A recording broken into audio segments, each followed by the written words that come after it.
کوئی کسی کی غیبت نہ کرے۔ کیا تم میں سے کوئی اس بات کو پسند کرے گا کہ اپنے مرے ہوئے بھائی کا گوشت کھائے؟ اس سے تو تم ضرور نفرت کرو گے۔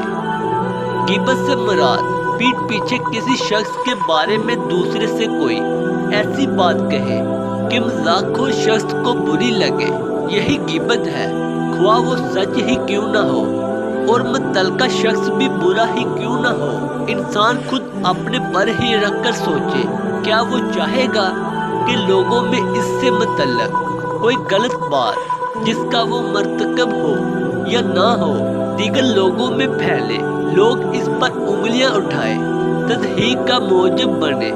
غیبت اتنی بری چیز ہے، اللہ نے اس کی مثال اپنے مردہ بھائی کا گوشت کھانے سے دی ہے۔ کس قدر ناگوار گزرے گا اگر کسی کو مردے بھائی کا گوشت کھانے کو کہا جائے۔ اسی طرح غیبت کرنے سے بھی نفرت کرنی چاہیے۔ غیبت کرنے والا گویا غیبت کر کے بہت محفوظ ہوتا ہے، مگر یہ نہیں سوچتا کہ اگلے کے دل پر اس کا کیا اثر پڑے گا۔ دوسرے بھی یہی سوچیں گے، آج یہ شخص میرے منہ پر دوسرے کی برائی کر رہا ہے، یہی شخص دوسری جگہ میری بھی برائی کرے گا۔ اس طرح غیبت کرنے والا دوسرے کی نظروں میں اپنا مقام خود ہی گرا دیتا ہے، گویا وہ اپنی ہی برائی کر رہا ہے۔ لہذا کسی کی غیبت کرنے سے پناہ مانگے۔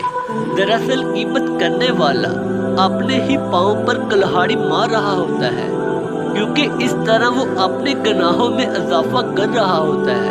ہاں، کسی کو تباہ کرنے کی غرض سے دھوکہ دہی کا گدشتہ ہو یا رشتے کا معاملہ ہو، ایسوں کی خامی کا ذکر کر دے یا کوئی مجبوری ہو کہ بتانا ضروری ہو تو وہ اور بات ہے۔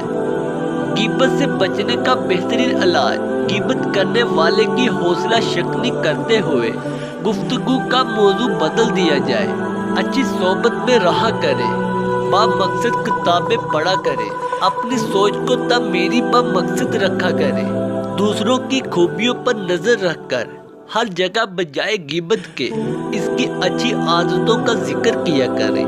دعا ہے کہ اللہ تعالی ہم سب کو اس پر عمل کرنے کی توفیق عطا فرمائے۔